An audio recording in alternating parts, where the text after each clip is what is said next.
भगवते वासुदेवाय। ओम नमो भगवते वासुदेवाय। ओम नमो भगवते वासुदेवाय। ओम नमो भगवते वासुदेवाय। ओम नमो भगवते वासुदेवाय। ओम नमो भगवते वासुदेवाय। ओम नमो भगवते वासुदेवाय। ओम नमो भगवते वासुदेवाय। ओम नमो भगवते वासुदेवाय। ओम नमो भगवते वासुदेवाय। ओम नमो भगवते वासुदेवाय। श्री कृष्णाय नमः। श्री गोविंदाय नमः। श्री गुरुभ्यो नमः। श्री परम गुरुभ्यो नमः। श्री परमेष्ठी गुरुभ्यो नमः। श्री परात्पर गुरुभ्यो नमः। निर्विघ्नमस्तु। भगवान जगन्नाथ जी के पावन श्री चरणारविंदों में कोटिशः दंडवत प्रणाम करते हुए बलभद्र महाराज सुभद्रा बहन के श्री चरणों का आश्रय लेकर के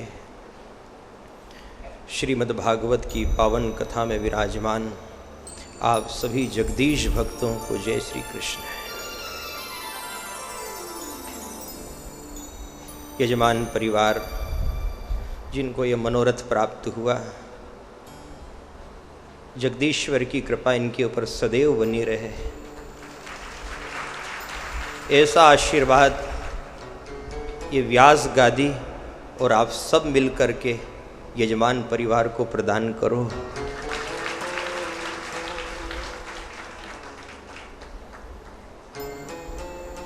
7 दिनों तक भगवान ने खूब खूब प्रीत निभाई, सब भक्तों को अपनी गोद में बिठा के रखा है। भागवत कथा में गोपियों के विरह का प्रसंग आता है और कथाकार वक्ता व्यास बड़े भाव से उसको परोसते हैं। आपने भी सुना।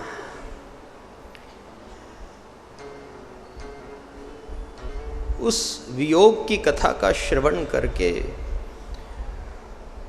जो भीतर विरह पैदा होता है, आंख में आंसू छलकने लगते हैं। यदि कोई ये जानना चाहे कि ईश्वर से दूर हो जाने में क्या पीड़ा है, क्या कष्ट है, तो उनको आप 7 दिन की भागवत कथा सुना दो और जब 7वां दिन आए और विदाई की तैयारी होने लगे और सबको ये पता चले कि बस आज अंतिम चरण है, आज सबको अपने अपने घर जाना है, जो पीड़ा आपको 7वें दिन होती है वो पीड़ा गोपियों को 100 साल तक हुई है।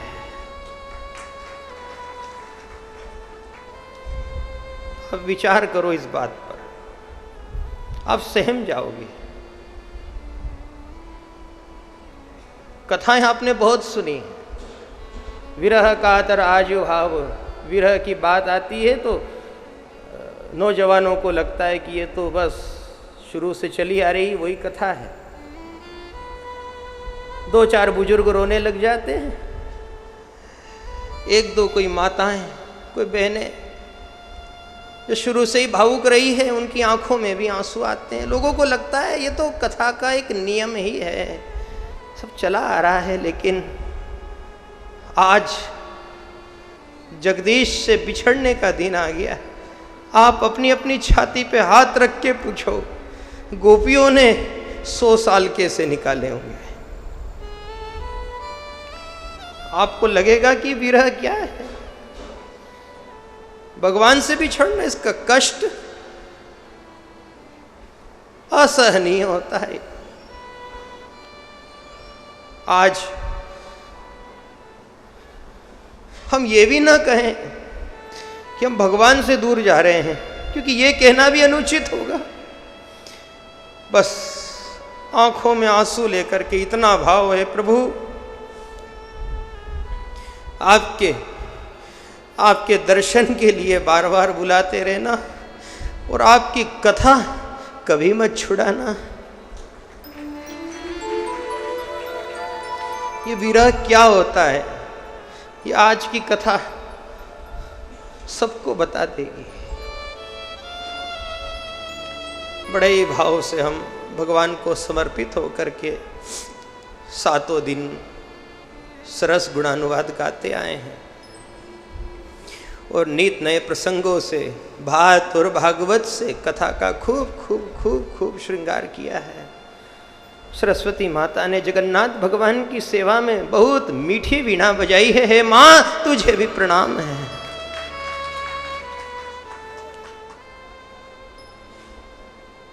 ये जगन्नाथ भगवान की पावन कथा ही कैसे हो गई, ये तो कोई नहीं जानता है। अहेतुक कृपा कहते हैं इसको, जिसकी कोई पूर्व योजना न हो और ऐसा संयोग बन जाए, उसको ईश्वर की अहेतुकी कृपा कहते हैं। आज का जो मूल भाव है वो ये है कि आप अपने जीवन में केवल एक ही प्रतिज्ञा लेना, एक, इसके अतिरिक्त जीवन में कोई दूसरी प्रतिज्ञा लेना ही मत। ये आज की कथा का मूल संदेश है। कई बार लोग भावुकता में बहुत सारी प्रतिज्ञाएं ले लेते हैं। प्रतिज्ञाएं तो बड़े बड़े महारथियों से और ज्ञानियों से भी पूरी नहीं हुई है। प्रतिज्ञा ले लेना कोई अच्छी बात नहीं है। प्रतिज्ञा केवल एक लो, उसका नाम है भगवान की प्राप्ति करना। अपने सबके जीवन में एक ही प्रतिज्ञा होना चाहिए, मुझे भगवान को प्राप्त करना है। भीष्म पितामह ने प्रतिज्ञा ली, मैं कुरुवंश की राजगादी की सेवा करता रहूंगा, अखंड ब्रह्मचर्य, कभी राजा नहीं बनूंगा, मुकुट नहीं पहनूंगा, जो इस गादी पे बैठ जाएगा उसकी सेवा करूंगा, और जो इस गादी पे बैठे जो मुझे आज्ञा देगा उस आज्ञा का पालन करूंगा, चाहे वो अधर्म भी होगा तो अधर्म में उतर जाऊंगा। प्रतिज्ञा थी उनकी। आप सब इस बात के साक्षी हो। भीष्म पितामह की उस प्रतिज्ञा से उनको क्या मिला? केवल विवाद, महाभारत का युद्ध छिड़ गया। यदि वो ऐसी प्रतिज्ञा न लेते तो आप विचार करो, क्या धृतराष्ट्र को राजा बनाते? बोलो, दुर्योधन की मनमानी चलती, भरी सभा में द्रौपदी का चीरहरण होता क्या? लेकिन प्रतिज्ञा है, मैं राजगादी से बंधा हुआ हूं, जीवन पर्यंत अंतिम श्वास तक इस गादी पे जो बैठेगा उस अधिपति की आज्ञा का पालन करूंगा, भले ही वो पाप करे तो पाप में भी साथ हो जाऊंगा, कुछ नहीं बोलूंगा, मौन। आप ही उत्तर दो, ऐसी प्रतिज्ञा क्या काम की है? अर्जुन ने एक दिन प्रतिज्ञा ले ली। वैसे तो अर्जुन ने बहुत सारी प्रतिज्ञाएं ली अपने जीवन में, पर एक दिन ये प्रतिज्ञा ले ली कि एक ब्राह्मण के पुत्र मर जाया करते थे, जन्म लेते ही मर जाते। तो प्रतिज्ञा ले ली, यमराज, मैं तेरे से इन ब्राह्मण देवता के मरे हुए पुत्र वापस लूंगा, लौटाऊंगा ब्राह्मण देवता को, और यदि न लौटा सका तो अपने हाथ से चीता बनाऊंगा और स्वयं अपने आप को भस्म कर लूंगा। प्रतिज्ञा मेरी। ब्राह्मण के यहां बालक हुआ, बालक होते ही चल बसा, विधाता का विधान है। अर्जुन ने बाण उठाया और यमराज के द्वार पर बाण बरसाने लगे। हाहाकार मच गया। इंद्र से देखा नहीं गया तो इंद्र समझाने आए, अर्जुन ये प्रतिज्ञा छोड़ दो तुम्हारी, ये प्रतिज्ञा किसी काम की नहीं है। इतने तुम बाण वहां बरसा रहे हो, इससे कोई दूसरा अच्छा काम करो। अर्जुन कहने लगे, इंद्र तुम मुझे समझाने आए हो, इससे तो अच्छा है कि यमराज को ही समझाओ कि इन ब्राह्मण देवता के मरे हुए बालक लौटा दे। इंद्र ने कहा, अर्जुन हम सब काल के वशीभूत है, एक दिन मुझे भी ये शरीर का परित्याग करना पड़ेगा। यमराज हमसे बहुत ऊपर है, इसलिए तुम ये जिद मत करो, मैं इंद्र होकर के भी कुछ नहीं कर पाऊंगा। आखिरकार अर्जुन ने अपना बाण नीचे रखा, लकड़ियां इकट्ठी की और चिता सजाने लगे। बैठने की ही तैयारी थी कि द्वारका का नाथ आ गया। और द्वारका के नाथ ने आकर के कहा कि ठीक है, तूने प्रतिज्ञा तो ले ली, लेकिन ऐसी प्रतिज्ञा जीवन में कभी मत लेना। फिर स्वयं द्वारका के नाथ ने अपना रथ तैयार किया, यमपुरी गए, ब्राह्मण के बालक को लौटाया और ब्राह्मण का मनोरथ पूरा किया। ऐसी प्रतिज्ञा अब मत ले लेना हो, वो तो मैं द्वारका का नाथ हूं, तो मैंने इतनी व्यवस्था कर दी वहां तक की। पर अर्जुन तो अर्जुन ठहरा, बड़ा जिद्दी है, भावुक भी है, कृष्ण प्रेमी भी है, उसे भरोसा है अपने नाथ पर। और जिसे नाथ पर भरोसा होता है वो तो कोई भी कदम उठा लेता है। एक दिन क्या हुआ, महाभारत के युद्ध में अपने बड़े भाई युधिष्ठिर के ऊपर ही तलवार उठा ली। कहा कि आप भले बड़े भाई हो, आपने मेरी धनुर्विद्या का अपमान किया है।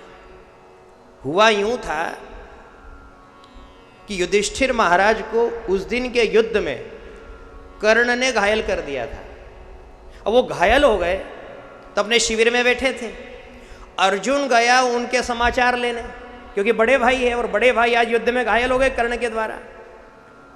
तो जैसे ही अर्जुन ने शिविर में प्रवेश किया तो युधिष्ठिर महाराज कहने लगे, अर्जुन तुझे धिक्कार है, तेरी धनुर्विद्या को धिक्कार है, चला जा यहां से। फिर क्या था, अर्जुन ने एक प्रतिज्ञा और ले रखी थी कि जो मेरी धनुर्विद्या को ललकारेगा, जो ये कह देगा कि धिक्कार है, उसकी गर्दन में उसी समय काट दूंगा। तो तलवार निकाल ली, किसके ऊपर, बड़े भाई के ऊपर। भगवान श्री कृष्ण ने हाथ पकड़ा, भले आदमी, तेरे को गीता इसलिए सुनाई कि बड़े भाई के ऊपर हाथ उठाए, इतना ज्ञान दिया तेरे को, 18 अध्याय सुना दिए, और तू बड़े भाई के ऊपर तलवार उठा रहा है, क्या हो गया तेरे को।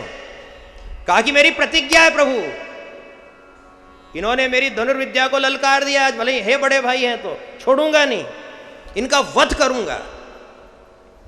भगवान श्री कृष्ण ने कहा कि देखो, इसमें भी एक गली निकाल देता हूं। अभी कल आपको गली वाली कथा सुना दी है। जो काम बड़े बड़े लोगों से नहीं होते हैं, जो काम किसी प्रयोजन से नहीं होते हैं, वो कभी कभी पतली गली से हो जाते हैं। और पतली गली वाला यदि कोई है तो उसका नाम श्री कृष्ण ही है। गोकुल में भी उसकी पतली पतली गलियां हैं, और उन गलियों में उसने खूब लीला की है, और गलियों में लीला करके हम सब लोगों को गली में से निकलना सिखाया है। तुम गली में से निकलो। अब क्या करें, प्रतिज्ञा है, जो अपमान करेगा उसे छोड़ूंगा तो नहीं, मैं काट डालूंगा। भगवान श्री कृष्ण ने कहा कि इसकी एक गली मेरे पास है। क्या है गली? तो एक काम कर, ये बड़े भाई है ना, हाँ ये बड़े भाई है, तू छोटा है, हाँ छोटा। तू एक काम कर, इनको मारना, हाँ मारना है, प्रतिज्ञा मेरी, मारूंगा। तू इनको तू कह करके बोल दे, बड़े भाई को। क्या कहना? तू। जब अपने से बड़ों को कोई तू कह देता है तो बड़ों का वध ही हो जाता उस समय। तू तुकारे कह दिया, किसी का मान मर्दन कर दिया, अपमान कर दिया, तो कुछ भी मत कर, केवल इतना कर, ये तलवार तो अंदर रख और बड़े भाई को केवल कह दे तू, बस हो जाएगा इनका वध। ठीक है, अर्जुन को ये पतली गली जम गई, बात तो अच्छी है। कह दिया उन्होंने अपने बड़े भाई से, तू वहां क्या कर रहा था, तू क्यों बैठा रहा, तूने तैयारी क्यों नहीं करी, तूने कर्ण की मार क्यों खाई, बस हो गया बात। लेकिन अभी कथा पूरी नहीं हुई है साहब, बात और बाकी है। अभी एक प्रतिज्ञा तो पूरी हो गई, लेकिन फिर तलवार निकाल ली, हे कृष्ण अब मैं अपने आप को काट डालूंगा। क्यों? मेरी प्रतिज्ञा थी कि जिस दिन मेरे द्वारा अपने से बड़ों का अपमान हो जाएगा उस दिन अपने आप को काट डालूंगा। श्री कृष्ण कहने लगे, भले आदमी, ऐसी कितनी प्रतिज्ञा ले रखी तूने, तो प्रतिज्ञा तो गिना मेरे को, इतनी सारी प्रतिज्ञा। अब उनको बचाया तो खुद को निपटाने लगा, अब तो खुद को मारूंगा क्योंकि मैंने अपने बड़े भाई को तू कहा है, अपमानित किया है। अब क्या करें? भगवान श्री कृष्ण ने कहा, इसकी भी गली है। क्या? इसकी ये गली है कि यदि अपने आप का वध करना हो, भाई जी अपने आप का वध करना हो तो अपने ही मुंह से अपनी खुद की बड़ाई करने लग जाओ, खुद की बड़ाई करो, मैं बहुत ज्ञानी हूँ, मैं बहुत गुणवान हूँ, मेरे जैसा कोई सरल नहीं है, मेरे जैसा कोई विनम्र नहीं है, खुद की खूब बड़ाई करो। ये क्या है? आत्मवध है ये। अर्जुन तो एक काम कर, अपने आप को मारना चाहता है ना, मत मारे, तुझे भी बहुत कुछ करना अपने जीवन में, तू 2-5 मिनट खुद की बड़ाई करना शुरू कर दे, ये आत्मवध ही है। आप ज्ञानी हैं, आप गुणवान हैं, आप सुंदर हैं, आपकी बढ़ाई कोई दूसरा करे ये अच्छी बात है कि आप बहुत अच्छे हैं, लेकिन यदि आप खुद की बढ़ाई खुद के मुंह से करोगे तो मतलब आप अपने आप का वध ही कर रहे हो, खुद को मार रहे हो। भगवान श्री कृष्ण ने कहां कहां बचाया है भक्तों को, आप विचार करो। हमने चौथे दिन की कथा में भी आपसे निवेदन किया था कि भगवान के 24 अवतार नहीं हुए हैं, भगवान के तो असंख्य और अनगिनत अवतार हुए हैं। भगवान तो रोज अवतार लेता है, भक्तों को रोज पतली गली में से निकालता है वो। नहीं तो यहां तो तलवार उठ चुकी थी, कौन कब मर जाता साहब नहीं कह सकते थे। जिस दिन आप एक एक्सीडेंट में, एक दुर्घटना में बाल बाल बचते हो, उस दिन इस कथा को याद कर लेना, मेरे द्वारकानाथ ने, मेरे जगन्नाथ ने मुझे पतली गली से निकाल दिया है। वो रोज अवतार लेता है, यदि वो 24 के बाद रुक जाता तो आपका और हमारा भविष्य कुछ भी कहा नहीं जा सकता था। उसने बहुत बड़ी कृपा की जो 24 पे नहीं रुका, वो निरंतर हरि अनंत, हरि कथा अनंता, अनंता अनंत चलता रहा वो क्रम। तो हम सब लोग आज जीवित हैं, प्रसन्न हैं और भगवान जगन्नाथ की कथा में बैठे हैं। इसकी कितनी बड़ी कृपा है। आत्म प्रशंसा, खुद की बढ़ाई। अच्छा एक बात और है, कुछ लोग हैं ऐसे जो बढ़ाई नहीं चाहते हैं, ठीक है, मान सम्मान भी नहीं चाहते हैं, पर क्या करें, जगत का व्यवहार है, उनको मिल जाता है, लोग उनका सम्मान करते ही हैं। ऐसी स्थिति में क्या करना चाहिए? यदि आप नहीं चाहते हो कि हमारी कोई बढ़ाई करे, फिर भी कोई बढ़ाई करने लग गया, कोई सम्मान, कोई फूल, कोई माला। देखो एक बहुत सुंदर उदाहरण है, बड़े बड़े राजनेता जब अपने अपने आयोजन में जाते हैं तो वहाँ उनका स्वागत होता है, तो बहुत सारे लोग खड़े रहते हैं स्वागत में, तो माला पे माला, माला पे माला गले में डालते रहते हैं। लेकिन आपने देखा है उनके गले में वो माला जाती है और निकाल करके पीछे वाले को देते जाते हैं, जो साथ में पीछे चल रहे हैं उनको। फिर कोई मिला गले में माला, फिर पीछे वाले को दे दी। कोई ने हाथ में गुलदस्ता दिया, पीछे वाले को दे दिया। होता है ना, ऐसा ही होता है ना। सम्मान देने वाले सम्मान देते हैं, माला पहनाते हैं, ये निकालता जाए, पीछे देता जाए। दिन भर में ऐसी 50 माला हो जाए गले में, और यदि शाम तक नेताजी नहीं निकाले तो बताओ जोकर बन जाएंगे कि नहीं? ऐसे पहने रखे और नहीं निकाले और ये माला चढ़ती चढ़ती या कान का भी ऊपर रह जाए तो बताओ अच्छा लगेगा क्या? डालने वाले माला डालेंगे, लेकिन आपका दायित्व है आप निकालो और पीछे वाले को दे दो। वैसे के वैसे जब जब भी इस जगत में आपका सम्मान हो, कोई कहे आप बहुत ज्ञानी, आप बहुत बड़े दानी, उस समय में उस सम्मान को माला समझ करके जैसे पीछे वाले को दे, वैसे के वैसे आप उस सम्मान को ऊपर वाले को दे दो। हे हरि, ये तेरी कृपा है। हनुमान जी महाराज ने सागर लांघा, सीता जी की सुधि लेकर के आ गए, उनकी जय जयकार होने लगी। जय जय जय हनुमान गोसाई, गजब का काम कर दिया रे, इतनी दूर चले गए, सीता जी की सुध लिया है, जय जयकार हुई, मालाओं का ढेर लग गया। उस समय हनुमान जी महाराज ने उस सम्मान को अपने पास नहीं रखा, रघुनाथ जी को चढ़ा दिया। सो सब तव प्रताप रघुराई, नात न कछु मोर प्रभुताई। मेरा कुछ भी नहीं है इसमें, ये तो सब उसी का प्रताप है। नेता अधिकारी पीछे वाले को देते रहते हैं। 10 गुलदस्ते हाथ में आ जाए तो कोई ऐसे ऐसे उठा के थोड़ी चलेंगे। ऐसे कैसे आप भी ध्यान रखो, कुछ भी अच्छा मिले जीवन में तो मान लिया करो ये सब ऊपर वाले की देन है, तो ऊपर वाले को वापस चढ़ा दो। तेरा तुझको अर्पण, क्या लागे मेरा। ये सम्मान तेरे से मिला है तो तेरे को समर्पित है। हे हरि, मैं तेरे को चढ़ा रहा हूं, तूने दिया है।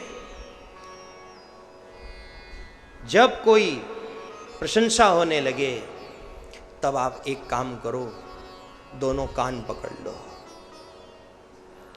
ये सुगम तरीका आपको बता रहे हैं, इससे आपको दोष नहीं लगेगा। कोई भी कहे आपने बहुत अच्छी व्यवस्था की, आपने सबका बहुत अच्छा प्रबंधन किया, उसी समय ये बहुत अच्छा तरीका है।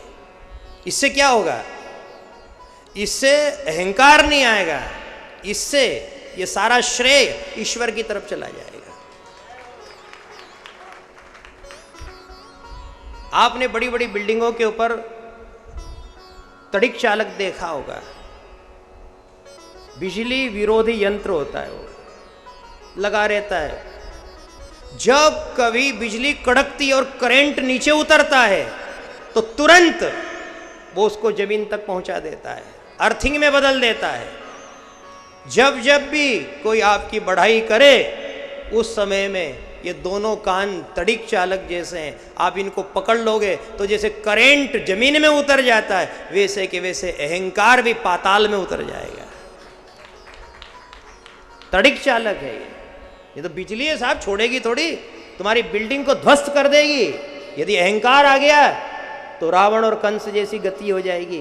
कोई कहे आप बहुत अच्छे वक्ता हैं, कोई कहे आप बहुत अच्छे श्रोता हैं, उसी समय क्या है, ये तड़िक चालक है, क्यों करंट है ना साहब, इसको नीचे तो उतारना पड़ेगा।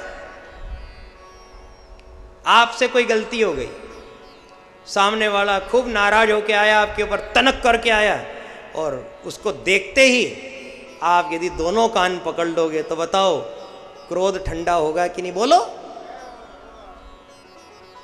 वो तनक करके आया था सामने से, आपकी गलती थी, आपको पता था, अब छोड़ेंगे नहीं, तरह तरह की बात सुननी पड़ेगी। आपने उनको देखते ही दोनों कान पकड़ लिए। अब बताओ क्या होगा, उनका करंट उतर गया नीचे। करंट तो बहुत जोरदार था। ये कितना अच्छा तरीका है ये। इस समय लोग यदि कान पकड़ ले तो घर परिवार की सारी समस्याओं का अंत हो जाए, लेकिन इस समय में लोग कान कम पकड़ रहे हैं, कालर ज्यादा पकड़ रहे हैं, कालर। और हम आपसे पूछना चाहते हैं, सामने वाले का क्रोध कान पकड़ने से ठंडा होगा कि कालर पकड़ने से? जल्दी बोलो, है? कालर पकड़ने से? कान पकड़ लो। अपने यहां राजा पृथु ने भी 1000 कान माने, भागवत में प्रसंग है वो। कान की बड़ी महिमा है, ये कान की महिमा है जो आप कथा सुन रहे हो। तब कथामृतम तत्व जीवनम कवि भीड़ितम कल्मशाप हम, कान की ही तो महिमा है। हे नाथ, इन 7 दिनों में कोई गलती हुई हो पुरुषोत्तम दोनों कान पकड़ के क्षमा चाहते हैं। कान, और कान की महिमा भी ये कही गई है, सीधे कान में गंगा है और उल्टे कान में यमुना है। ये आप शास्त्र में देख सकते हैं, प्रमाणित बात आपके आगे रख रहे हैं। गंगा सीधा कान और उल्टा कान यमुना है। और जगन्नाथ भगवान के धाम में जहां महाप्रसाद बनता है और दोनों कुएं का नाम भी गंगा और यमुना है। जहां प्रसादी तैयार होती गंगा और जमुना, ये गंगा और ये जमुना। जब जब भी पिताजी नाराज हुए, माताजी नाराज हुए, बड़े भाई नाराज हुए, पड़ोसी नाराज हो जाए, आपका मित्र नाराज हो जाए, कोई भी नाराज हो, जग से लेकर के जगदीश्वर तक एक ही सूत्र दे रहे हैं आपको, गंगा और यमुना दोनों कान पकड़ लो, भगवान भी ठंडा हो जाएगा।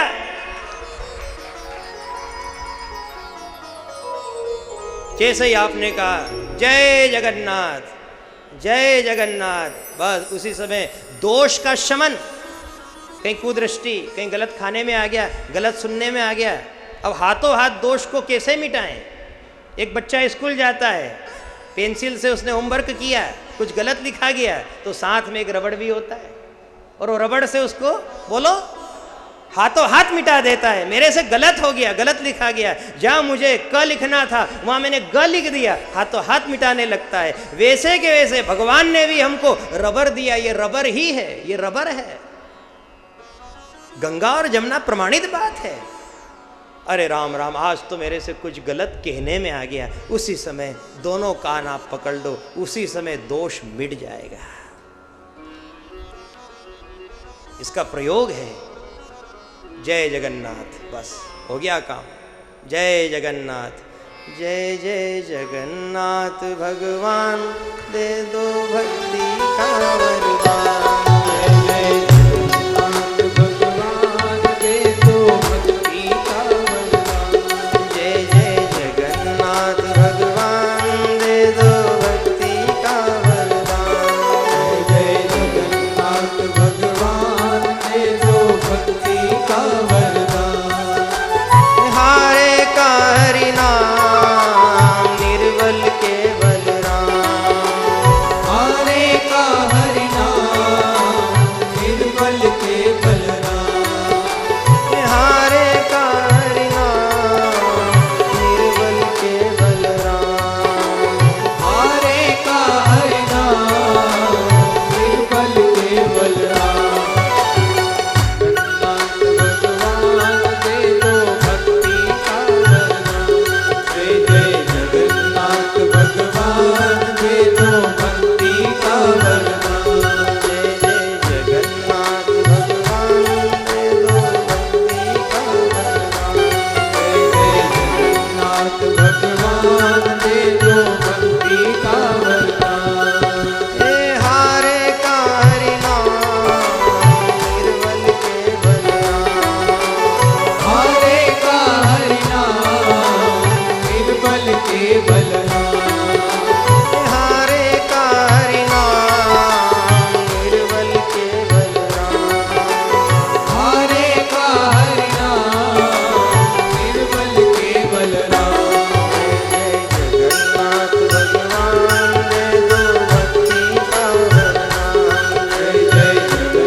यात्रा का दर्शन लाभ जो लेते हैं।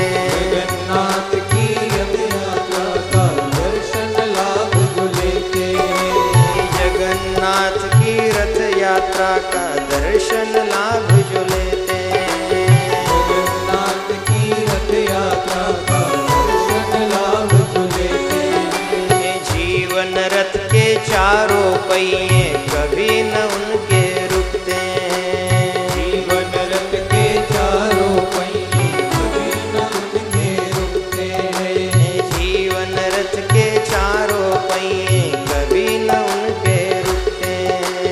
जीवन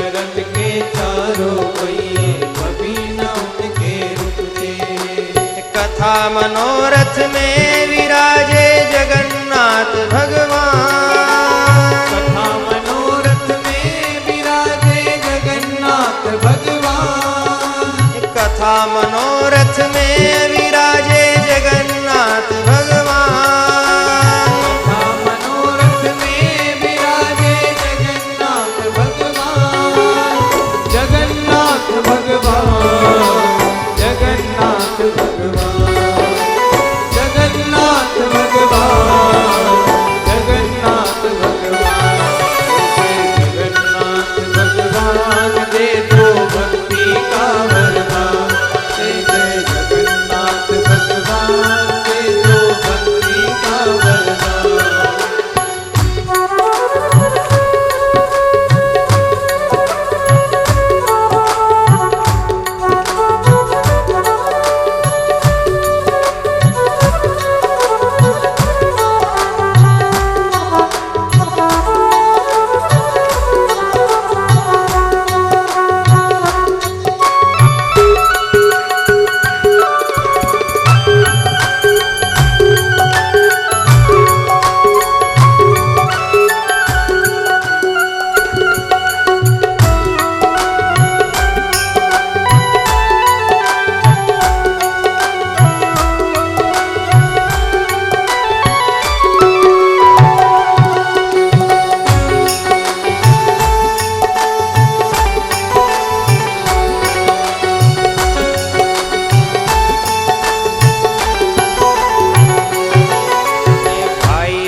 संगनाथ विराजे भात का भोग लगाया।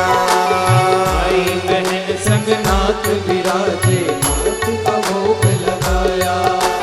भाई बहन संगनाथ विराजे भात का भोग लगाया।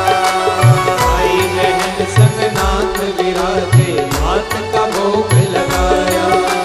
जगदीश्वर ने बन सांवरिया नरसी का भात भराया। जगदीश्वर ने बन सांवरिया नरसी का भात भराया। जगदीश्वर ने बन सांवरिया नरसी का भात भराया। जगदीश्वर ने बन सांवरिया नरसी का भात भराया। इतना ध्यान सभी का रखते ऐसे दया निधान। ध्यान सभी का रखते ऐसे दया निधान। इतना ध्यान सभी का रखते ऐसे दया निधान। इतना ध्यान सभी का रखते ऐसे दया निधान। ऐसे दया निधान। ऐसे दया निधान। ऐसे दया निधान। ऐसे दया निधान। जय जय जगन्नाथ भगवान दे दो भक्ति का वरदान। जय जगन्नाथ भगवान दे दो भक्ति का वरदान। जय जय जगन्नाथ भगवान दे दो भक्ति का वरदान। जय जय जगन्नाथ भगवान दे दो भक्ति का वरदान।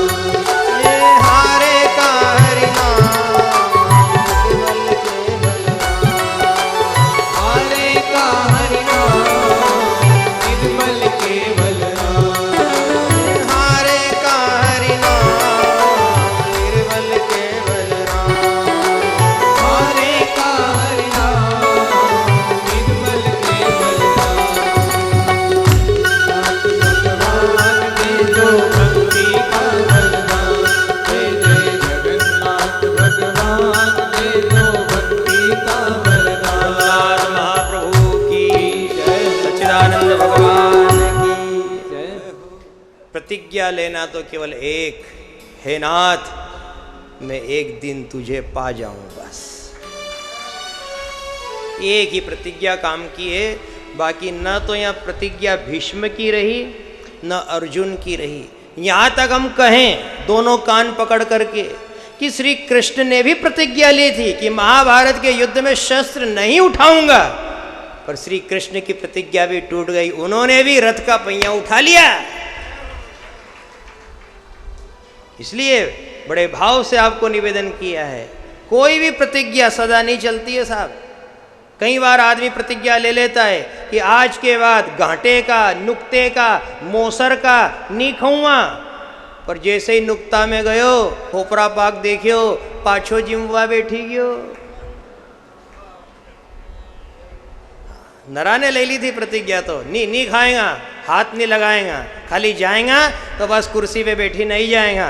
उनने देखियो कि गुलाब जामुन लिया लिया लिया, आज और खाई लूं। होता है कि नहीं बोलो? ऐसी जीवन की अनेक प्रतिज्ञाएं हैं जो हम कर लेते हैं, वो टूट जाती है। इसलिए कल आपसे निवेदन किया था, नियमाग्रह, नियम भी उतने ही लेना चाहिए अपने जीवन में जो आगे तक चल सके। जब हम बड़े से बड़े नियम ले लेते हैं और जब वो नियम टूटते हैं तो नियम को टूटने से भी भक्ति कमजोर होती है हमारी। कई लोग तो नियम के चक्कर में ही भक्ति नहीं कर पा रहे हैं। बड़े बड़े महानगर में रहते हैं, कोई बंबई में रहे, कोई कलकत्ता में रहे, कोई दिल्ली में रहे, उनको लगता है हम महानगर में रह रहे हैं, इतने सारे नियम कैसे करें, यहाँ कहाँ फूल है, कहाँ बिलपत्र है। आप जहाँ भी रहते हो भगवान का नाम हर जगह आपके साथ है। नाम को कभी मत छोड़ना, नाम ही सबसे बड़ी भक्ति है। आपको ऐसा लगे कि मैं आज नहाया नहीं, नल नहीं आया, टंकी में पानी खत्म हो गया, बिना नहाए नाम कैसे लूं, नहाया नहीं अब तक। देखो एक बात कहें आपसे, कोई गीले कपड़े में पूजा करे उसको हम शुद्ध मानते हैं? बोलो जल्दी जल्दी बोलो, समय कम है, आज 2 बजे पूरा करना है। हाँ, कोई गीले कपड़े में भोजन बना दे उसको आप शुद्ध मानते हो कि नहीं? जल्दी बोलो। शुद्ध जीवान 24 घंटे गीली ही रहती है।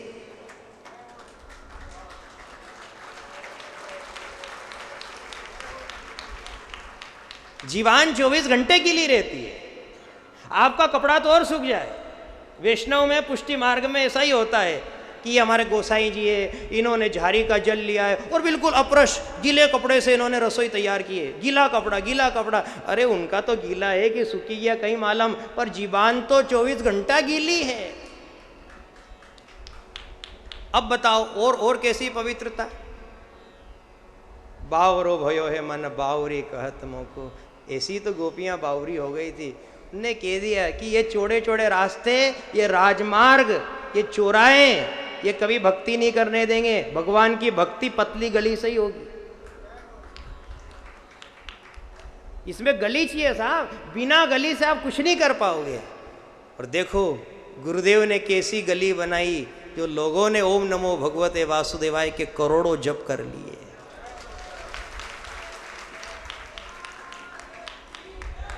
यदि यही जप आपको घर के लिए दिया जाता तो आप घर पे करते क्या? लेकिन गली क्या बनाई? भागवत कथा, और उसमें 24 घंटे जप होगा। तो देखो इस पतली गली से सबका जप हो गया। हम भगवान के निकट हैं, बस हमारे जीवन का एकमात्र उद्देश्य यही होना चाहिए। और हमें जो भी कुछ प्राप्त है वो परमात्मा की कृपा है, और जो भी कुछ मिलेगा वो उसी को ही हम चढ़ा देंगे। बस उसको चढ़ाते रहेंगे तो हमें वापस मिल जाएगा। और यदि उसको चढ़ाना बंद कर दोगे तो देना भी बंद कर देगा। उसको चढ़ाते रहो। हरिर ही साध्यते भक्त्या प्रमाणम तत्र गोपिका। भक्ति ही श्रेष्ठ है, बाकी कुछ भी श्रेष्ठ नहीं लगता है। ये कथा भी एक प्रसाद है, और इससे बड़ा कोई चमत्कार नहीं हो सकता है। जब आपके मन में इच्छा हो कि कोई ऐसा चमत्कार मुझे दिखे, तो आप किसी जादूगर के पास चले जाया करो, क्योंकि जादूगर एक नहीं अनेक चमत्कार दिखाने में सक्षम है। लेकिन जब आप कोई ऐसी आभा के तले आ जाओ, उस समय तो एक ही प्रार्थना किया करो कि मुझे अब चमत्कार नहीं देखना, मुझे तो नाथ आपकी निकटता चाहिए, आपकी शरणागति चाहिए, बस और कुछ नहीं। हमने भी यहाँ कथा करने में अपना भाव यही रखा कि कथा का प्रांगण भगवान के निकट होना चाहिए। यहाँ से 4 किलोमीटर दूर और बड़े स्थान भी थे, लेकिन उनका नाम था होटल। और हमारा शुरू से संकल्प है होटल नहीं होना चाहिए, धर्मशाला में ही धर्म का काम हो तो अच्छा लगता है। इसका नाम धर्मशाला है और ये अपन जो कर रहे हैं ये होटल लायक काम है क्या? ये धर्म का काम है, तो धर्म का काम धर्मशाला में ही शोभा देता है। इसलिए हमने इस कथा का प्रचार भी नहीं किया, बिना प्रचार किए कथा हो रही है। और केवल इसलिए क्योंकि स्थान छोटा था और संकल्प ये था कि होना चाहिए ऐसी जगह जहां भगवान की ध्वजा का दर्शन 24 घंटे होता है, बिल्कुल निकट। आप यहां से 4 किलोमीटर दूर भी चले जाते, कोई बहुत बड़ी होटल में भी बैठ जाते, तो पहला तो आपका नियम ही टूट जाता कि आप धर्मशाला छोड़ करके होटल में चले गए, पहली बात। दूसरे नंबर पर यहाँ से आपने दिन में 3-3 बार दर्शन कर लिए, यदि 4 किलोमीटर दूर ठहरते तो बोलो होते दर्शन? और सीमित लोग है ना, तो कथा में आनंद भी खूब आया है। जरूरत से ज्यादा भीड़ हो जाए तो भीड़ भी किसी काम की नहीं है, ज्यादा भीड़ कोई काम की नहीं है, क्योंकि ये स्थान जे का है और यहाँ जितने भी लोग आए हैं जे के बुलावे पे ही आए हैं। ये जे का बुलावा है।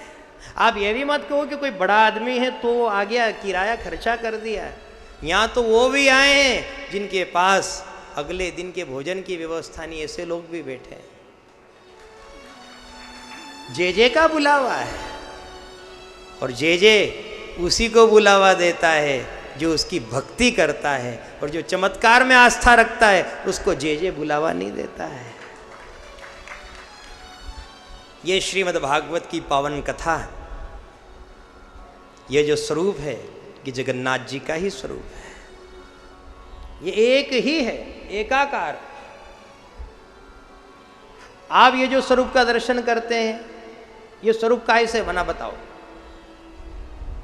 बलभद्र स्वामी, सुभद्रा देवी, भगवान जगन्नाथ, आप ये कहेंगे कि ये स्वरूप काष्ठ से बना, यही कहेंगे आप, यही उत्तर होगा आपका।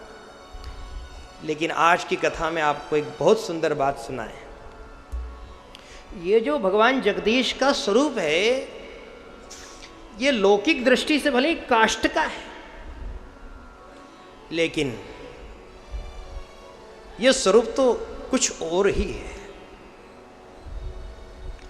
यदि हम पहले से कह देंगे तो भाव थोड़ा सा कमजोर हो जाएगा, इसलिए थोड़ा सा उसको उठा के ला रहे हैं हम। ये नाथ जो द्वारिका में विराजमान थे ना, द्वापर में द्वारिका, तब 8 पटरानियां इन नाथ की सेवा में लगी रहती थी। बात कहां से शुरू हुई है अपनी? ठीक ठीक सुनना और ठीक ठीक समझना, कोई चूक मत जाना। यह स्वरूप काय का बना, यह आपको बताना चाह रहे हैं इस प्रसंग के माध्यम से। काय का बना है ये? चलो आगे। 8 पटरानियां द्वारिका के नाथ की सेवा में लगी है, पंखा करे, चरण दबाए। तो कभी कभी द्वारका के नाथ आधी रात में नींद में श्री राधा, कभी श्री जमुना, कभी श्री गोवर्धन, कभी वो ब्रज की गायों को याद करते थे। कभी उनके मुंह से निकल जाता माँ जसोदा, कभी नंद बाबा, क्योंकि ब्रज की याद तो उनको रोज आती थी ना। तो रात्रि के विश्राम में रहते तो कभी नंद बाबा का नाम, कभी श्री राधा, तो कभी अपने बाल सखाओं का नाम मुंह से निकलने लगता। जैसे आदमी कभी कभी नींद में बड़बड़ाता है ना। तो 8 पटरानियों की एक दिन इच्छा हुई कि आखिर ये राधा कौन है, ये बाल सखा कौन है, ये ब्रज भूमि, ये रज का क्या महत्व है, ये नंद की धेनु कैसी होगी, गिरिराज पर्वत कैसा होगा। हमारे स्वामी रात में एक न एक बार इनका नाम तो लेते ही हैं, कोई दिन खाली नहीं जाए, रोज क्या महत्व होगा। तो एक दिन 8 पटरानियां इकट्ठी हुई और रोहिणी माता के पास गई रोहिणी माता से कहा कि आप भी प्रभु की माँ हो, तो आप ये बताओ कि आखिर ये ब्रज की कथा क्या है। हमको ब्रज की कथा सुननी है कि हमारे स्वामी ने बालपने में क्या क्या लीला की है।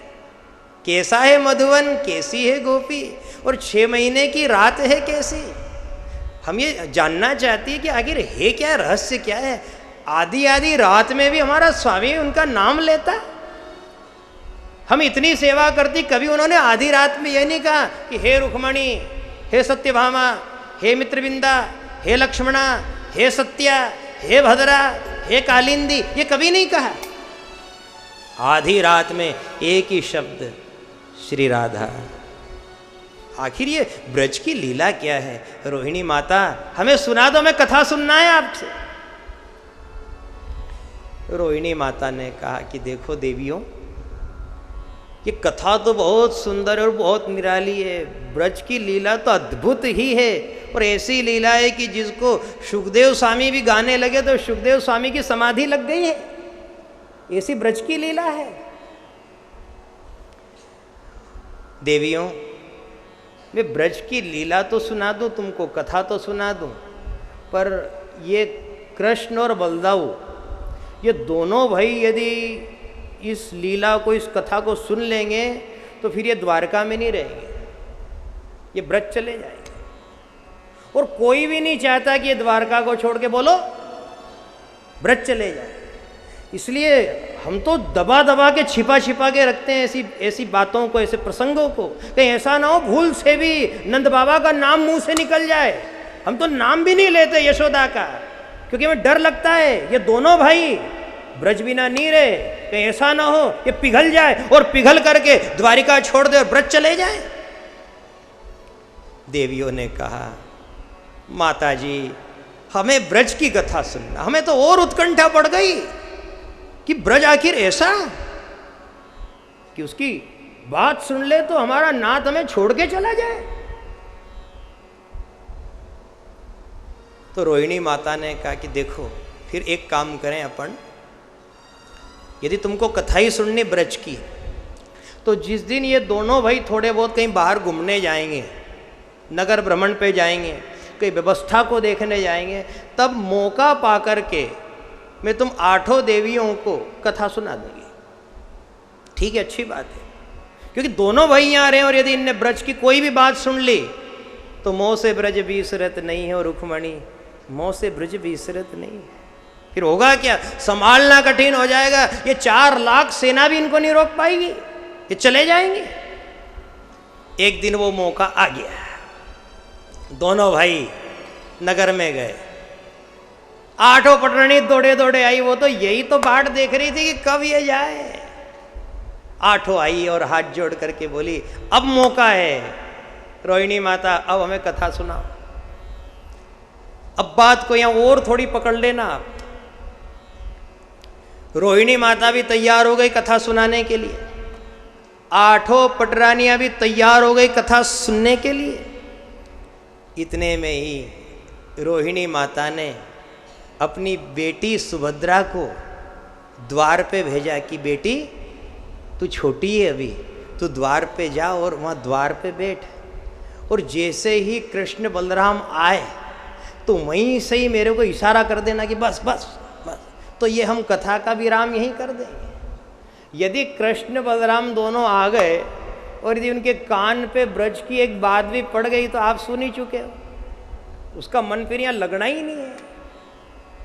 तो सुभद्रा जी को कहाँ भेजा, जल्दी जल्दी बोलते जाओ, द्वार के ऊपर बैठो वहाँ। और याद रखना, जैसे अपन कोई की चुगली करते हैं ना, चुगली कोई की बुराई, तो अपन क्या करते हैं, कोई छोरा छोरी के द्वार पे के दरवाजे आप बैठे था, जा देख जे थारो दादो तो नहीं है, थारी भाभी तो नहीं सुनी रही, देख।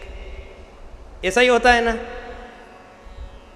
सुभद्रा जी छोटी थी, बहन थी, द्वार पे बिठा दिया। अब हो गई कथा प्रारंभ, ब्रज की कथा प्रारंभ हो रही है। और जब ब्रज की कथा प्रारंभ हुई और रोहिणी माता अपने श्रीमुखार विंद से 8 पटरानियों को कथा सुनाने लगी, तो कथा की आवाज सुभद्रा बहन के कान पे भी पड़ने लगी। ऐसी मधुर कथा कि उस कथा को सुनकर के सुभद्रा भी स्तब्ध हो गई, मूर्तिमान हो गई। कुछ याद ही नहीं रहा कि मुझे द्वार पे किस लिए बिठाया है, मेरा क्या दायित्व है, किस काम से बिठाया, भूल गई। अब जब आँख ही मिचा गई तो न तो कोई बलदाऊ नजर आए, न कोई कन्हैया नजर आए। इतने में ही दोनों भाई भी आ गए हैं। इनके कान पे भी कथा की आवाज पड़ी तो एक भाई सुभद्रा के इस तरफ बैठ गया और दूसरा भाई सुभद्रा के इस तरफ बैठ गया। बीच में कौन है, बोलो जोर से। सुभद्रा जी। और इसलिए बिठाया था, ध्यान रखना हो ये दोनों भाई कहीं आ नहीं जाए, कहीं ये बात इनके कान पे नहीं पड़ जाए। कथा है, ये ब्रज की कथा है। अब कथा तो ऐसी हुई साहब कि सुभद्रा जी को समाधि लग गई और दोनों भाई आए, अगल बगल बैठ गए। कथा में दोनों भाई भी स्थिर हो गए, संपूर्ण कथा सुनते रहे, स्थिर मूर्तिमान तीनों। उसी क्षण वहां पर देवर्षि नारद जी का आगमन हो गया। नारद जी ने उस छवि को देखा तो फिर प्रणाम किया।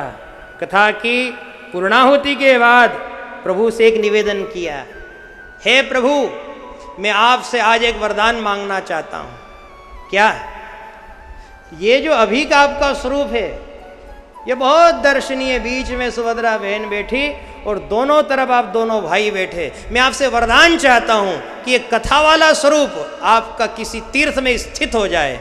वहाँ भगवान ने फिर वरदान दिया कि अभी तो द्वापर युग चल रहा है, लेकिन जब कलिकाल आएगा तब उड़ीसा जगन्नाथपुरी में मैं इसी रूप में विराजमान रहूंगा। बीच में सुभद्रा बहन कथा सुन रही है, एक तरफ जगदीश कथा सुन रहे हैं, दूसरी तरफ बलभद्र महाराज कथा सुन रहे हैं। तो फिर उसी बात पे आ जाओ, ये स्वरूप काय का बना? ये स्वरूप भगवान की कथा का ही बना है। कोई पूछे स्वरूप काय का बना और क्यों बना? ये देवर्षि नारद जी की देन है साहब। उनने कहा बस ये का यही हमको चाहिए, क्योंकि कोई प्रचलित स्वरूप तो होना चाहिए ना। जैसे आपने बचपन में लड्डू की लीला की, आप लड्डू गोपाल बने, एक हाथ में लड्डू और ऐसे दोनों घुटने टिके हुए हैं और ऐसे आप घुटन घुटन चल रहे हो। एक स्वरूप तो वो हो गया लड्डू गोपाल वाला। तो आप देखो हर घर में लड्डू गोपाल है कि नहीं, बोलो। एक स्वरूप बना उनका, तभी तो आज तक उसकी महिमा घर घर में है वो। उसके बाद हे नाथ, आपने गैया चराते चराते एक दिन मधुवन में अपना एक चरण ऐसा तिरछा कर लिया और आप बांसुरी बजाने लगे। दूसरा स्वरूप सबको बहुत भाया, तो सबने फिर निवेदन किया कि पहला स्वरूप हो गया लड्डू गोपाल का, और दूसरा स्वरूप कौन सा, बोलो। तिरछा चरण है और बांसुरी बजाते हुए दूसरा। अब तीसरे में शंख चक्र गदा और पद्म, वो हो गया द्वारकाधीश का स्वरूप, जिसमें 4 भुजा हो गई। अब 2 भुजा का कोई काम नहीं रहा, 4 भुजा, शंख चक्र गदा पद्म। लेकिन अब आने वाला है कलिकाल, तो कलिकाल में लोगों को शंख से कोई लेना देना नहीं, चक्र से कोई लेना देना नहीं है, तुम्हारे पुष्प से कोई लेना देना नहीं है, गदा से कोई लेना देना नहीं है। कलिकाल में तो लोगों को गदा से नहीं, कथा से लेना देना है। तेरी गदा को क्या करें हम? तेरे हाथ में गदा है तो है, हमें तो कथा चाहिए ना। तो ये जो जगन्नाथ भगवान का स्वरूप है ये गदा वाला नहीं है, बताओ कौन सा? कथा वाला है। कथा सुनते सुनते स्थित हो गए, मूर्तिमान हो गए, और वो स्वरूप हमारे सबके मध्य में विराजमान। कथा का स्वरूप है। और भगवान ने यही कहा कि कलिकाल में कथा ही मेरा स्वरूप है और मैं स्वयं कथा का ही स्वरूप हूं। कथा मेरा स्वरूप है और मैं कथा का स्वरूप, दोनों। और ब्रज की महिमा तो देखो, क्या लीला है। 8 रानी निवेदन करती बार बार, एक बार तो बता दो ब्रज कैसा है, एक बार तो बता दो जमुना कैसी है। ले चल तू अपनी नगरिया एक बार सांवरिया, ले चल तू अपनी नगरिया एक बार सांवरिया, ले चल तू अपनी नगरिया एक बार सांवरिया, तू अपनी नगरिया एक बार सांवरिया। कैसा है मधुवन कैसी है गोपी, कैसा है मधुबन कैसी है गोपी, कैसा है मधुवन कैसी है गोपी, कैसा है मधुबन कैसी है गोपी। 6 महीने की रात है कैसी, महीने की रात कैसी, 6 महीने की रात है कैसी, महीने की रात कैसी। कैसी होती है गोपी बावरिया, मुझे ले चल सांवरिया,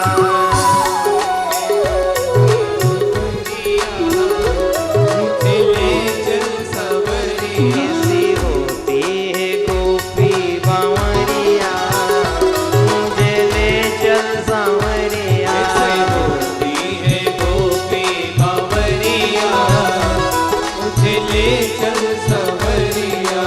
एक बार अपनी नगरिया मुझे ले चल सांवरिया, बार अपनी नगरिया, मुझे ले चल सवरिया।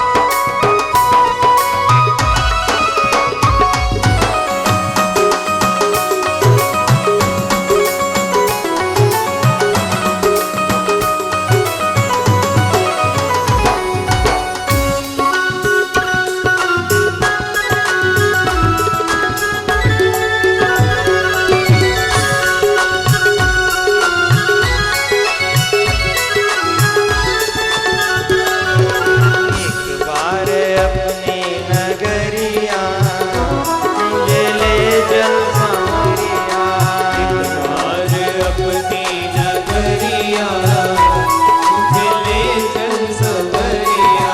कैसा है मधुवन रास है कैसा, कैसा है मधुबन रास कैसा, कैसा है मधुवन रास है कैसा, कैसा है मधुबन रास कैसा। ये तोता और मैना का झगड़ा कैसा, तोता और मैना का झगड़ा कैसा, ये तोता और मैना का झगड़ा कैसा, तोता और मैना का झगड़ा कैसा। जहाँ बजती है मीठी मुरलिया मुझे ले चल सांवरिया, बजती है मीठी मुरलिया, मुझे ले चल सवरिया। बजती है मीठी मुरलिया मुझे ले चल सांवरिया, बजती है मीठी मुरलिया, मुझे ले चल सवरिया। एक बार अपनी नगरिया मुझे ले चल सांवरिया, और अपनी नगरिया, मुझे ले चल सवरिया।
कैसे घूंघट में देखूं नगरिया, तू मुझे ले चल सांवरिया। घूंघट में देखो नगरिया, मुझे ले चल सांवरिया। घूंघट में देखूं नगरिया, मुझे ले चल सांवरिया। घूंघट में देखो नगरिया, मुझे ले चल सांवरिया।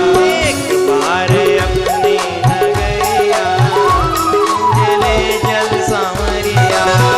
मारे अपनी नगरिया, मुझे ले चल सांवरिया। सांवरिया सेठ की जय हो, पवन बिहारी लाल की जय हो। भागवत महापुराण की जय हो। जगन्नाथ भगवान की जय हो। धन्य हो आप, धन्य हो। आपने आज विरह और आनंद दोनों का ही लाभ ले लिया। विरह और आनंद ये दोनों जहाँ एक जगह उपस्थित हो जाते हैं, वहाँ परमात्मा को आना ही पड़ता है। हमने विरह से इस कथा को प्रस्तुत किया और बीचों बीच कहीं से वो आनंद कंद बन के आ गया, मतलब आया जरूर। आंसुओं से कथा की शुरुआत की और उसने खिलखिला दिया। यही जगन्नाथ की कृपा, और जीवन भर खिलखिलाते रहना। शुरुआत भले ही आंसू से हो, अंत तक आंसू अच्छे भी नहीं लगते हैं। मान लीजिए हम शुरू से ही आखिरी तक आंसू की धार से ही आपको कथा सुनाते, तो कथा थोड़ी देर तो अच्छी लगती, लेकिन उसके बाद कथा भी निरस हो जाती। हे प्रभु, जीवन की भी शुरुआत भले ही आंसू से हो, लेकिन जीवन का अंत तू आंसू से मत होने देना। जीवन का अंत तू जय जगदीश से करना। हमें जीवन का अंत आंसू से नहीं, जीवन का अंत हमें आनंद कंद से चाहिए। यही महती कृपा आपकी होना चाहिए हमारे ऊपर। हम चिपके हैं तेरी शरण से, हम चिपके हैं तेरी कथा से, और चिपके ही रहेंगे, नहीं छोड़ेंगे। गुरुदेव ने गाया, प्रभु तेरा द्वार न छूटे रे। चिपके हैं हम तो। देखो रोड पे बोर्ड लगे रहते हैं, बोर्ड के ऊपर रेडियम चिपका रहता है, ठीक है, पहचानो आप रेडियम को। रेडियम चिपका है, अब चिपका है तो चिपका है, लेकिन रात हुई, उधर से कोई गाड़ी आई, गाड़ी का लाइट उसके ऊपर पड़ा, बस लाइट पड़ते ही रेडियम चमक गया।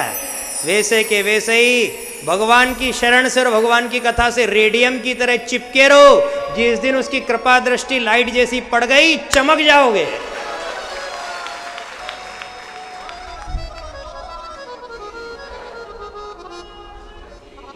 रेडियम अपने आप में नहीं चमक पाएगा, उसमें गुण है तो भी नहीं चमक पाएगा। उसको क्या चाहिए बोलो? लाइट चाहिए। जब तक लाइट न पड़े, चिपका है वो तो, लेकिन वो इंतजार कर रहा है, मैं चिपका हूं, कोई ना कोई आएगा जरूर। और जिस दिन कोई ने लाइट डाल दी, उस दिन चमचमाट हो जाऊंगा, चमक जाऊंगा। अपने आप से चमकने की कभी कोशिश मत करना। देखो, प्रचार प्रसार आपको नहीं चमका पाएगा, धन आपको नहीं चमका पाएगा, आपको आपका रूप कभी नहीं चमका पाएगा, आपका धन आपको कभी नहीं चमका पाएगा। आप भगवान से चिपके रहो, भगवान की नजर आपको चमका देगी। उसकी नजर पड़ जाए ऊपर, बस चिपके रहो बस। जब जब भी आप रोड पर रेडियम देखोगे, आपको जगन्नाथ धाम की कथा याद आ जाएगी। कथा वो होनी चाहिए जो जीवन पर्यंत हमारी जीवन शैली में हमें कहीं न कहीं याद आ जाए, स्मरण हो जाए। और जब कथा का स्मरण होने लगे तो मान लेना चाहिए ये हरि का स्मरण ही है। श्रवणम कीर्तनम विष्णु स्मरणम पाद सेवनम। कथा वो होनी चाहिए जिसका स्मरण बना रहे। राजा अंधरक चिपका रहा शरण से, चमक गया। सुदामा की कथा सुनो आप, बहुत संक्षिप्त में सुना रहे हैं आपको। कुछ नहीं था पास में, खाने का दाना नहीं था, चिपका रहा, द्वारकाधीश की एक दिन नजर पड़ गई, चमक गए। चमकाने वाला वो है, तुम क्या चमकोगे अपने आप में? कुछ नहीं अपने पास। उसकी दृष्टि हो जाए, कृपा की दृष्टि, दया की दृष्टि। इस पुण्य भूमि पर महान संत हैं श्री जयदेव जी, जिन्होंने गीत गोविंद की रचना की है। महाकवि हुए, भगवान के निकट चिपके रहे शरण से। बंगाल में ही बसंत पंचमी के दिन श्री जयदेव जी का जन्म हुआ। जन्म से ही वो भगवान के भगत हुए। जन्म लेते ही उनके मुंह से निकला था जय जगन्नाथ।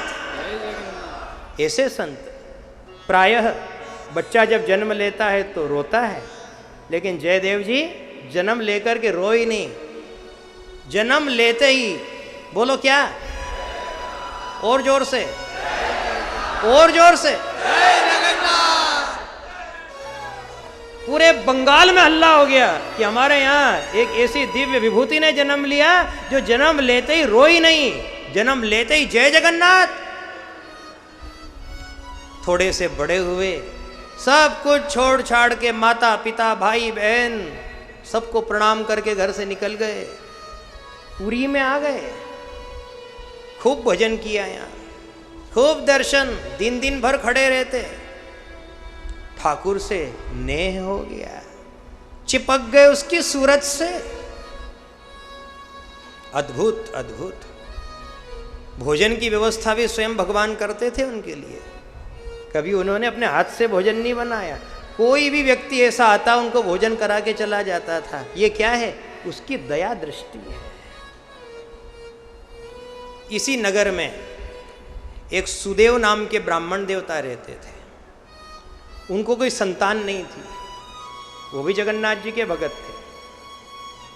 तो वो भगवान जगन्नाथ जी से निवेदन करने लगे, प्रभु मुझे कोई संतान नहीं, आपकी कृपा हो जाए और मैं आपसे निवेदन करता हूँ, मेरी जो भी पहली संतान होगी मैं आपको चढ़ा दूंगा, पर हे ठाकुर तू मुझे संतान दे दे। सुदेव नाम के ब्राह्मण ने प्रार्थना की। उनको सबसे पहले भगवान ने कन्या दी, और कन्या भी बहुत गुणवान रूपवान, उसका नाम रखा गया पद्मावती। लेकिन जगन्नाथ जी भगवान से निवेदन किया था ना कि पहली संतान आपको चढ़ाऊंगा, तो याद आ गया जब कन्या 16 साल की हुई कि मैंने भगवान को वचन दिया है पहली संतान चढ़ाऊंगा, तो कन्या का हाथ पकड़ा और जगन्नाथ मंदिर में ले गए ब्राह्मण देवता। हे जगतपति जगदीश्वर, आपने मुझे पहली कन्या दी है, तो ये 16 वर्ष की हो गई, अब मैं आपको चढ़ाने आया। जगन्नाथ महाप्रभु प्रकट हो गए और कहा, ब्राह्मण देवता इस समय मेरे ही रूप में, मेरे ही अंश में यहाँ श्री जयदेव जी विराजित है, तुम एक काम करो, फला स्थान पे चले जाओ, ये कन्या उन्हीं को समर्पित कर दो। ये जयदेव जी कौन है? जो भगवान के भगत हैं, और जन्म लेते ही जिनके मुंह से क्या निकला था? भगवान ने कहा वो मेरे ही अंश है, जाओ ये कन्या उनको ही दे दो। अब जयदेव जी तो एक झाड़ के नीचे बैठे, ना कोई घर है ना कोई ठिकाना, और ब्राह्मण देवता 16 वर्ष की नव यौवन कन्या का हाथ पकड़ करके उनको ढूंढते ढूंढते वहाँ पहुँचे और कहा, महाराज मुझे प्रभु का आदेश है, ये कन्या मैं आपको निवेदित करता हूँ। जयदेव जी कहने लगे, आप कैसे पिता हैं? एक पिता का दायित्व होता है अपनी कन्या के लिए कोई अच्छा श्रेष्ठ वर देखे, अच्छा घर देखे, संपत्ति देखे, जमीन देखे, जायदाद देखे। मेरे पास न जमीन न कोई जायदाद, देखो ना झाड़ के नीचे बैठा हूँ। अब झाड़ में कोई जायदाद है क्या? क्या है झाड़ में? महाराज मैं तो भगवान का भगत हूँ और मैं तो भक्ति का ही रस पीऊंगा, ये संसार का रस मुझे नहीं पीना। ले जाओ आपकी कन्या को, कोई अच्छा वर देखो। ब्राह्मण देवता ने कहा कि नहीं, मुझे भगवान का आदेश है, कन्या दूंगा तो आपको ही दूंगा। और हुआ भी यही, ब्राह्मण देवता उस कन्या को वहीं छोड़ करके चले गए। रात होने लगी, कन्या अकेली। जयदेव जी को दया आ गई। कहा, देवी हो सकता है आपके पिताजी जिद्दी हों, हो सकता है भावुक हों। कभी कभी ईश्वर के जो अनन्य भक्त होते हैं वो भावुक भी हो जाते हैं और भावुकता में कई बार गलत निर्णय भी ले लेते हैं। देवी आपका क्या निर्णय है? उस कन्या पद्मावती ने बहुत सुंदर उत्तर दिया, मुझे भगवान से भी अधिक अपने पिता के वचनों का मान रखना है। भगवान ने क्या कहा मुझे नहीं पता, लेकिन मेरे पिताजी ने जो मुझे कहा है वो मुझे पता है, इसलिए मैं आपको समर्पित हूं। कैसी कन्या हुई साहब उस समय, देखो आप। अब आजकल की कन्या को आप देखो, कहो कुछ और करे कुछ। आप जहां चाहते हो वहां उसकी इच्छा ही नहीं है, मन ही मन समझ जाओ। तो समझदार लोग बैठे हो आप। पिताजी क्या सोचते हैं और बेटी क्या सोचती है। लेकिन उस बेटी ने कितना अच्छा उत्तर दिया उस समय में कि हे प्राणनाथ, जगन्नाथ भगवान ने क्या आदेश दिया वो तो मुझे नहीं पता, पर हाँ मेरे पिताजी ने मुझे जो आदेश दिया वो मुझे पता है, इसलिए मैं आपको तो छोड़ के नहीं जाऊंगी। विवाह हो गया, साथ में रहने लगे, कुटिया बनाई। लेकिन जैसे ही गृहस्थ में प्रवेश किया, जयदेव जी का भाव और बढ़ गया, विरह और बढ़ गया। इच्छा हुई कि जो विरह राधा में था, जो विरह गोपियों में था, उसको मैं गीत गोविंद के रूप में लिखूं। अभी नई नई शादी हुई है, फिर भी ऐसा नहीं कि भोग में लिप्त हो गए, नहीं। जय जय देव हरे, जय जय देव हरे, गीत गोविंद की रचना लिखने लगे। और लिखते लिखते 7वां चरण आया। 7वें चरण में श्री राधा जी का नाम और उनका विरह मन में आ गया कि मुझे पंक्ति लिखना है। लेकिन लिखते लिखते शर्म आने लगी, संकोच होने लगा कि राधा जी के विषय में मैं ऐसा कैसे लिख सकता हूँ। वो राधा महाशक्ति है और मैं तो एक सामान्य सा भगत हूँ, कैसे लिखूं। ये सोच करके उन्होंने अपनी कलम रख दी और संकोचवश खड़े हो गए और अपनी धर्म पत्नी पद्मावती से कहा, पद्मावती मैं अभी समुद्र में स्नान करके आता हूँ, उसके बाद जो होगा देखा जाएगा। जयदेव जी संकोचवश जो लाइन नहीं लिख पा रहे थे, चले गए समुद्र में स्नान करने। तभी भगवान जगन्नाथ ने जयदेव जी का रूप बना लिया और आए। पत्नी ने पूछा, आप इतनी जल्दी आ गए? आप तो नहाने गए थे ना, इतनी जल्दी संध्योपासना सब हो गई? कहा कि हाँ देवी, आज मैंने जल्दी स्नान कर लिया। तो एक काम कर, वो पोथी ला, वो कलम ला, मुझे कुछ लिखना है, मुझे कुछ याद आ गया। स्वयं भगवान जगन्नाथ ने कलम उठाई और कलम उठा करके जो नहीं लिख पा रहे थे वो लिख दिया। और उसके बाद कहा, देवी भूख लगी, मुझे भोजन करा जल्दी। पद्मावती ने भोजन करा दिया। भोजन की थाली रख गए। पद्मावती ने देखा स्वामी की झूठी थाली है, पतिदेव की झूठी थाली है, स्वयं उसमें भोजन करने लगी। इतने में ही क्या हुआ, जो स्वयं जयदेव जी थे वो समुद्र में स्नान करके आ गए। और वो क्या देखते हैं, मेरी धर्मपत्नी भोजन कर रही। कहा, देवी अब तक तो तुमने पतिव्रत धर्म का नियम पूरी तरह पाला, लेकिन आज मेरे से पहले तुम भोजन करने लग गई, क्या है ये?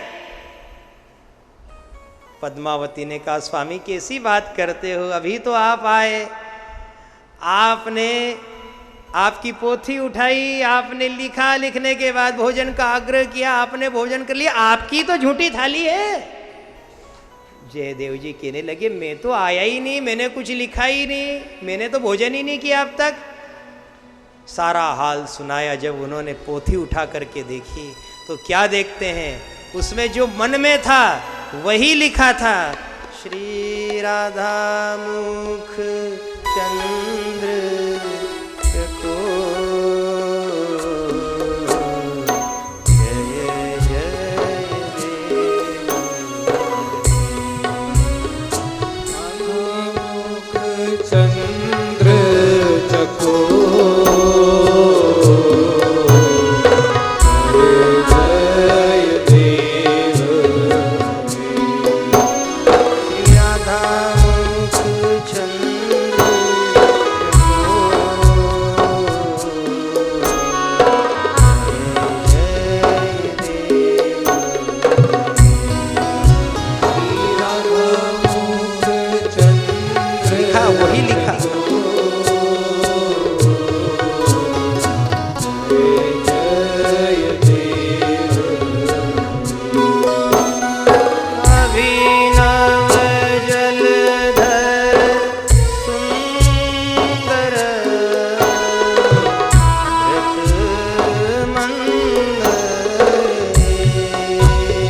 लाइन, ये वही लाइन है जो जयदेव जी चाहते तो थे कि मैं लिखूं, लेकिन संकोच से लिख नहीं पा रहे थे कि राधा जी के बारे में मैं भला ऐसा कैसे लिख सकता हूं, लेकिन वो नहीं लिख पाए तो जगन्नाथ भगवान ने लिख दिया।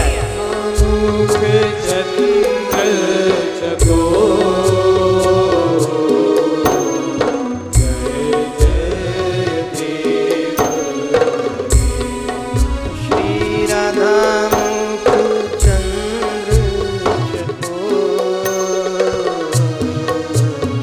जय जय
जगन्नाथ महाप्रभु की, जय हो। बलभद्र स्वामी की, जय हो। बहन सुभद्रा की जय हो।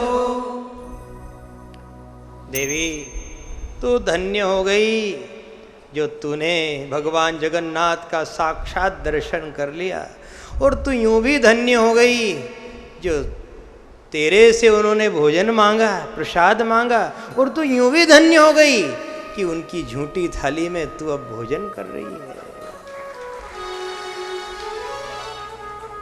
थाल छीना, देवी मुझे भी खाना है। पद्मावती ने कहा स्वामी आप पतिदेव हैं और आप मेरा झूठा खाओगे तो मुझे दोष लगेगा, क्योंकि इस थाली में मैं खा चुकी हूँ। मुझे क्या पता कि वो परमात्मा था, मुझे तो लगा आप ही आए, आपने ही 7वां पद लिखा और 7वां पद लिख करके भोजन करके चले गए। मैं भोजन करने बैठ गई, स्वामी मुझे दोष लगेगा, आप मेरा झूठा मत खाओ। उस समय में जयदेव जी ने कहा देवी मेरे पास तो कुछ नहीं था, मैं झाड़ के नीचे अकेला बैठा था, तू मेरी धर्म पत्नी है, तू भी जगन्नाथ का ही प्रसाद है, और ये जो तेरे हाथ में थाली है ये भी जगन्नाथ का ही प्रसाद है।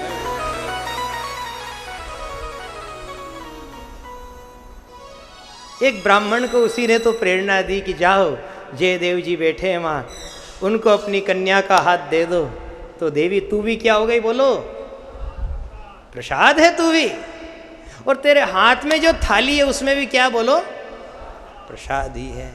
ऐसी धर्म पत्नी हो तो पति को भव सिंधु से तार देती है। सुदामा जी को किसने तारा, धर्म पत्नी ने तो तारा।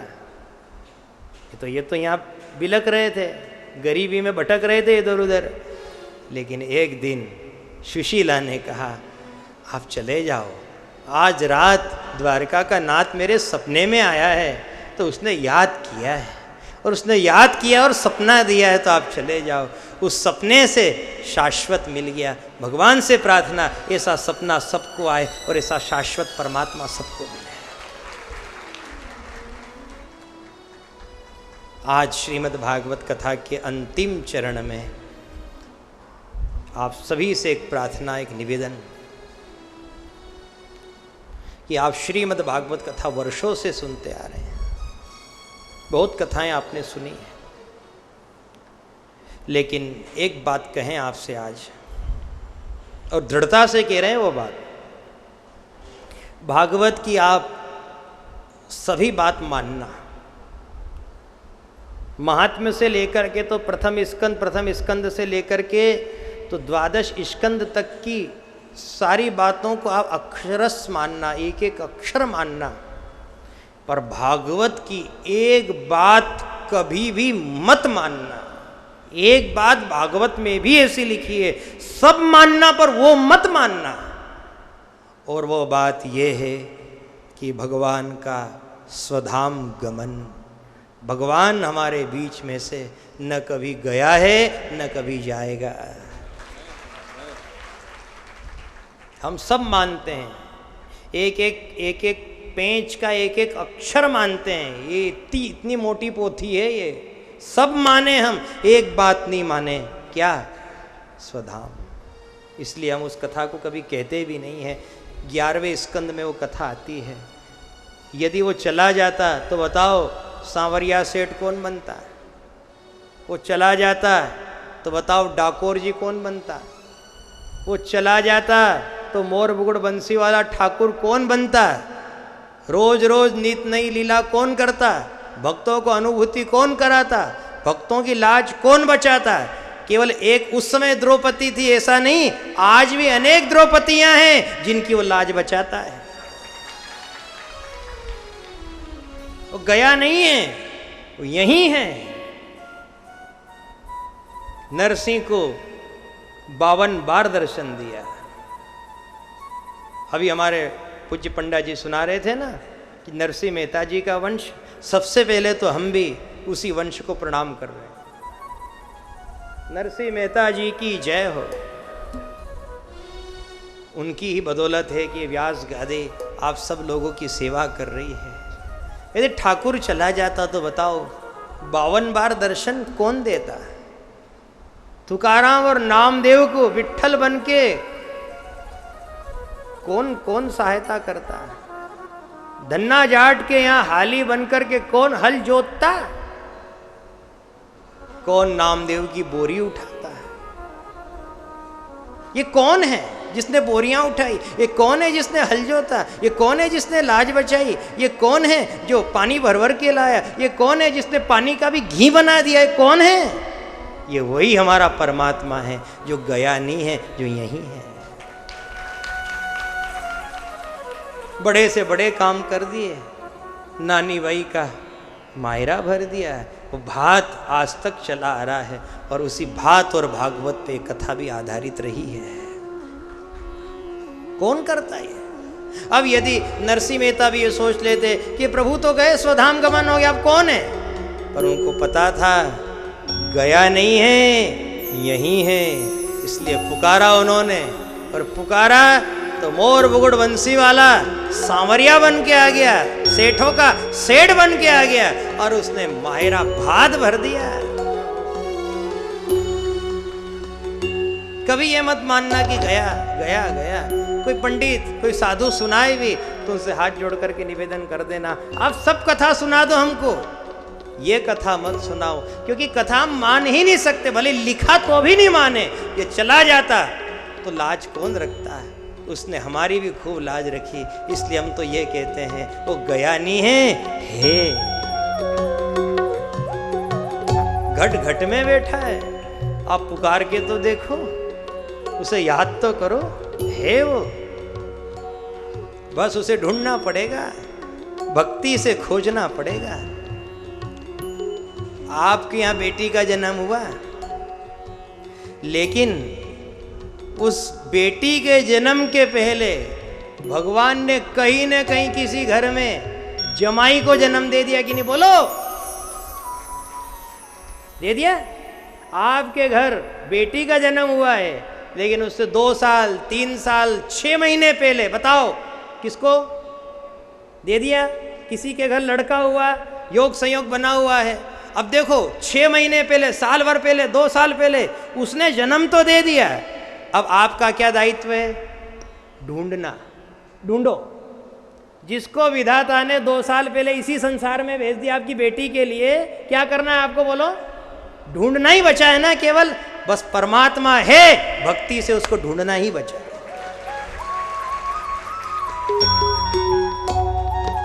बेटी के पहले आ गया है, भगत के पहले से ही भगवान है। यहाँ तो जर्रे जर्रे में है, पत्ते पत्ते में है। और यहाँ तक हम कहें गर्भ में भी 7वें महीने में वो आया। इस जीव को 7वें महीने में गर्भ में परमात्मा का दर्शन हुआ है। मतलब गर्भ से बाहर ये बाद में आया, पहले ही उसको भगवान मिल गया।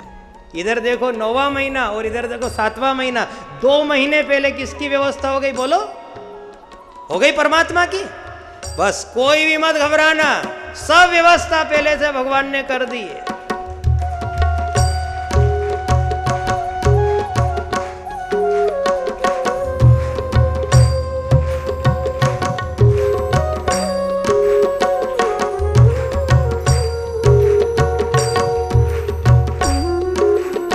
जय हो, जय हो, जय जगन्नाथ, जय जगन्नाथ, जय जगन्नाथ, जय जगन्नाथ, जय जय जगन्नाथ भगवान, दे दो भक्ति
कलयुग तक छविमान रहा।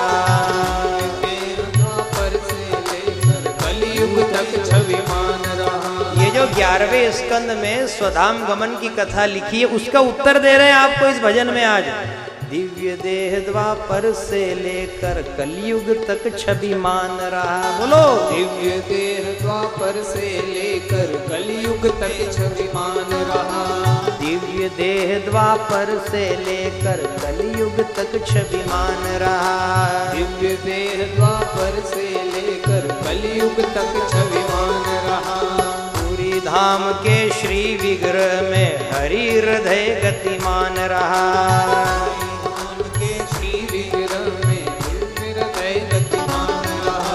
पूरी धाम के श्री विग्रह में हरि हृदय गतिमान रहा। आज भी हृदय धड़क रहा है, आज भी हृदय रखा है भगवान का। पूरी धाम के श्री विग्रह में हरि हृदय अभिमान रहा। पूरी आज भी श्री विग्रह में हृदय गतिमान रहा। पूरी धाम के श्री विग्रह में हरि हृदय गतिमान रहा। गतिमान धाम के श्री विग्रह में हरि हृदय गतिमान रहा। पावन छवि में धड़क रहा वो दिव्य हृदय अविराम। पावन छवि में धड़क रहा वो दिव्य हृदय अविराम। पावन छवि में धड़क रहा वो दिव्य हृदय अविराम। पावन छवि में धड़क रहा वो दिव्य हृदय अविराम। दिव्य हृदय अविराम। दिव्य हृदय अविराम। दिव्य हृदय अविराम। दिव्य हृदय अविराम। जय जय जगन्नाथ भगवान दे दो भक्ति। एक ताल से पूर्णाहुति की बेला तक भगवान के चरणों तक दो भक्ति का वरदान। जय जय जगन्नाथ भगवान दे दो भक्ति का वरदान। जय जय जगन्नाथ भगवान दे दो भक्ति का वरदान। जय जय जगन्नाथ भगवान दे दो भक्ति का वरदान। जय जय जगन्नाथ भगवान दे दो भक्ति का वरदान। जय जय जगन्नाथ भगवान दे दो भक्ति का वरदान। जय जय जगन्नाथ भगवान दे दो भक्ति का वरदान। जगन्नाथ महाप्रभु की जय हो। पूरे मनोभाव से आज हम राजा परीक्षित जी को संपूर्ण भागवत कथा सुना करके विदाई दे रहे हैं। माँ गंगा के तट पर पूज्य श्री सुखदेव स्वामी ने राजा को हृदय से लगाया है। आशीर्वाद दे करके तक्षद नाग नहीं आया उसके पहले उन्होंने राजा को मोक्ष प्रदान किया। ऐसा मोक्ष भगवान सभी भक्तों को प्रदान करे। अविराम गति में सबका विश्राम हो, यही भगवान से प्रार्थना है। 7 दिनों में कोई भी त्रुटि हुई हो उसके लिए क्षमा याचना। आयोजक परिवार को पुनः धन्यवाद। इनके परिवार का भगवान कल्याण करे।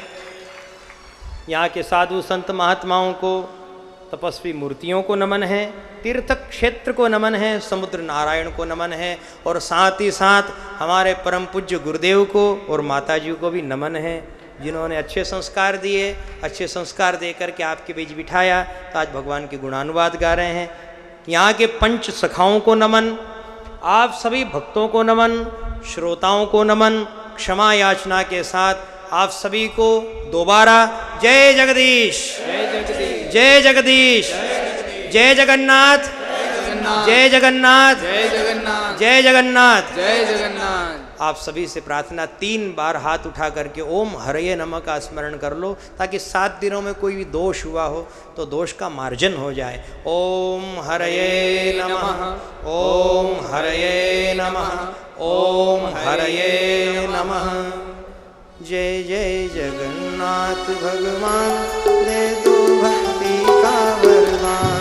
जय जय जगन्नाथ भगवान दे दो भक्ति का वरदान।